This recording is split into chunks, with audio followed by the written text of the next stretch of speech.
everybody, and welcome to another episode of Coming Up Milhouse. And today we are talking about Season 6, Episode 24, Lemon of Troy. Lemon of Troy. Something like Helen of Troy, maybe? Maybe with lemons? Yeah.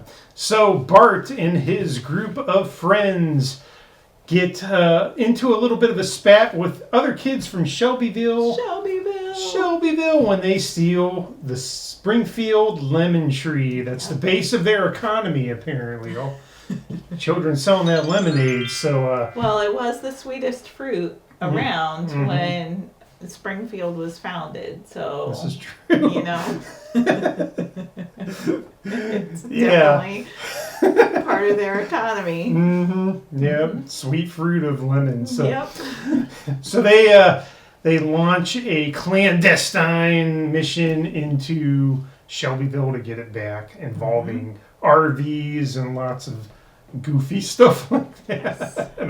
I'm sure we'll get into some of that. Let's talk about our lines. Give me the line. All right. Well, I have to go with Homer. Come quick. Bart's quit his tutoring job and joined a violent gang. That, of course, was Marge. Yep. Marge was fooled by Bart, who goes into Shelbyville to get their lemon tree back, and he lies, of course, and says that he's going to go tutor somebody. And then when Marge asks Lisa where Bart is tutoring, Lisa's like, he's not tutoring anyone, but Marge is still not convinced that that's not true. She just has high hopes for Bart, so he has joined a violent gang. He didn't start that plan whatsoever. He clearly was convinced. Even when Bart leaves the house going deaf to Shelbyville, she didn't want to believe that he was naive. He was going to start some warfare with his neighboring town. Yes. She wants to find the good in Bart. Absolutely. I can respect that. And that's every mother, I think. Yeah. I can respect. All right, my line is from Flanders, and it's after the kids have gone over, and it gets back to the parents, and they don't know where the kids are. Flanders says, "Look, I called the police captain in Shelbyville, and he said he hadn't seen them. But if they turn up in the morgue, he's going to fax us." So I just have to point out that, you know, we constantly make fun of the Springfield police force when we're reviewing this, and I don't think that they have a fax machine, so. They've probably shot it by now. I know.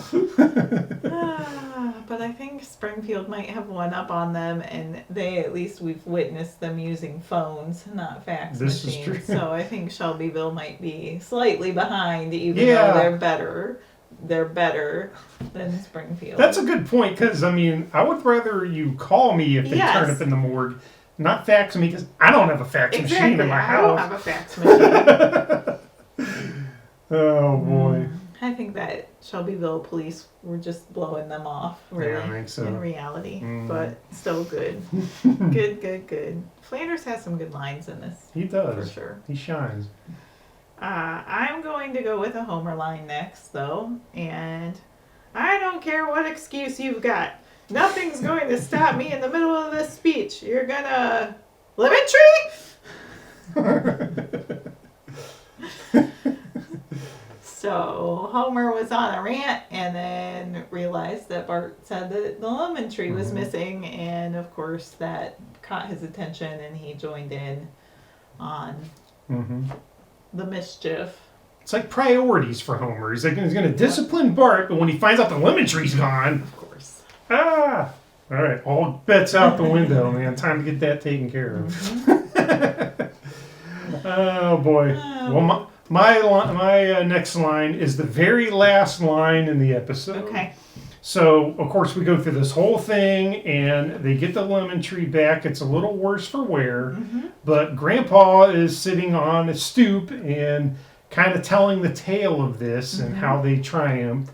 But there's an old guy in Shelbyville who is not going to be outdone by that, and he's going to put his own little spin on it, and his line is, "And a cheer came up from the heroes of Shelbyville. They vanquished the lemon tree because it was haunted. Now let's all celebrate with a cold glass of turnip juice. The kids are squeezing turnip juice Turnups. into a cup and going, Making worse faces than the lemon juice. Yep. Mm-hmm. You know, it just goes to show you one man's hero is another man's villain, and vice it's all versa. about the story. Yeah, it's how you spin it. Yep. It's like, you know, they vanquished that tree. They didn't lose it Yep. and get it stolen back. Hey, there you go. So I think that you will follow my line, and if not, you can read this right here. But if I said, "Eat my shorts," Yes, eat all our shirts. that's a bonus line. Another for you. Ned bonus line. Yep. So I just thought that was great. That's a good one. Mm-hmm. You gotta love it. So, yep, they take Flanders' RV into Shelbyville to save the day, and Homer doesn't have time. Ned wants everybody to wipe his feet off, and you know, Homer says they don't have time for that. Mm-hmm. Pretty great. So, what is your favorite scene for this? So my scene is when they pull the Trojan horse move and they end up in the impound lot. They got Flanders' RV, but Bart goes out to open the gate so they can get out with the lemon tree, and there is a dog that's patrolling the impound lot. Yeah. So Bart goes running back to the RV, and Homer says, "Don't worry, boy, I got this covered," or something like that. And he throws a steak to the dog. And then the dog promptly eats the steak and then runs after Bart even harder. And Homer's like, "Run, boy! It's got a taste for meat now." And then the dog bursts its face into the door. Homer closes the door in time, but the dog is chewing. You can see like it's trying to chew through the door in its face imprint inside the door. That is one determined dog, but you know, it got a taste for meat. Yep, those junkyard dogs. There's something else. So that scene was awesome. What do you got for food? So I went with Bart is in Shelbyville, and he ends up getting away by stealing a Shelbyville kid's skateboard, and then he's on this getaway path, and then Shelbyville kids are like, "No, he's trying to outskate us," and you know that's Bart's thing is to be the skateboard kid, and so then they get another skateboard and they're following him and they're going through his same path of escape to catch up, and it's just funny since they're having a war between Shelbyville. That's just another battle during this episode. So and it's kind of funny how like Bart's skating by. Shelbyville has the same stuff Springfield has. They got a Apu type guy and a Quickie Mart. They got a Mo type guy.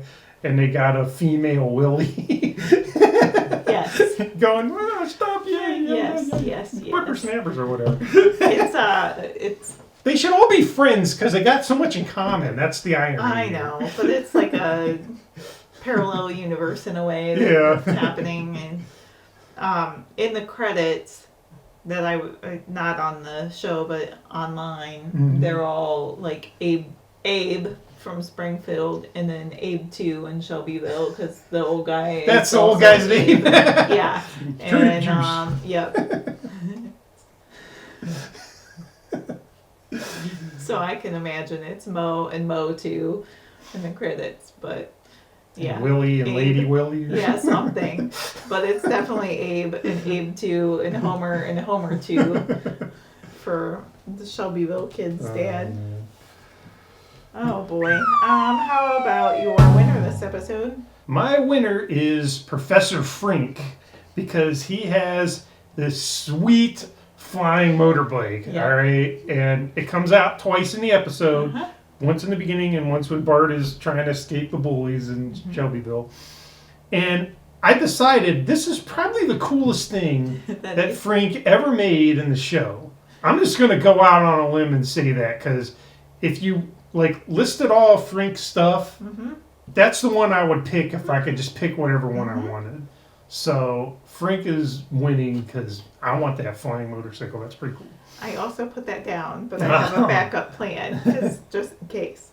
So I'm going to go with Martin for this Yeah. episode because Martin gets to team up with Nelson, and there are some really great moments between the two of them. And Nelson ends up standing up for Martin at one point, and then Martin sings a little song for Nelson, and Nelson didn't beat him up after that song, which is a win for Martin.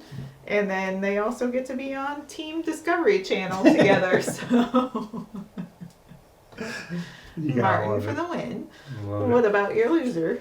Ned's RV is the loser. Because that got the dog chomping in the door, put a big dent in the door. And of course, as they are leaving the impound lot, the gate closes and tears it all up. Yep. And he was trying to keep it pristine from those muddy footprints, and got the battery drained from Homer's basting turkeys or whatever he had. Not a win for Ned's RV. No. Oddly enough, I also wrote that one down, so we were right on the same page for our winners and losers. But I have a backup, and I'm going with the Shelbyville kids and families because now they have resorted to turnip juice instead of lemonade. And I really honestly don't think any amount of sugar you add to turnip juice is going to make it any better. No. It's going to be bad. And judging by the looks on those kids' faces at the very end when it cut to the credits, they weren't too happy about that either.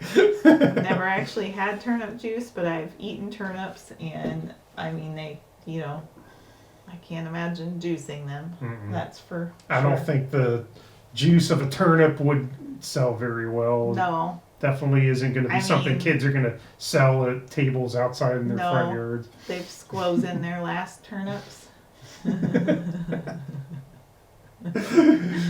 Oh boy. Yep.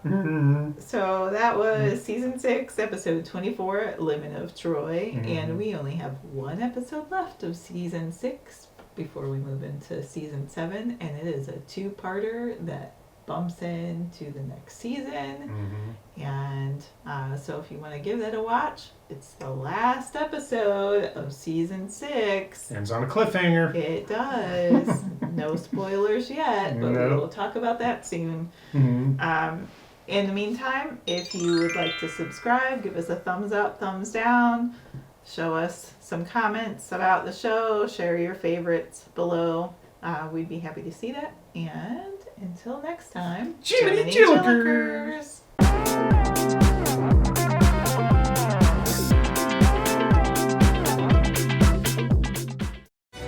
Oh, it's no use. I'm never gonna find that tree. This whole raid was as useless as that yellow lemon-shaped rock over there. Wait a minute. There's a lemon behind that rock!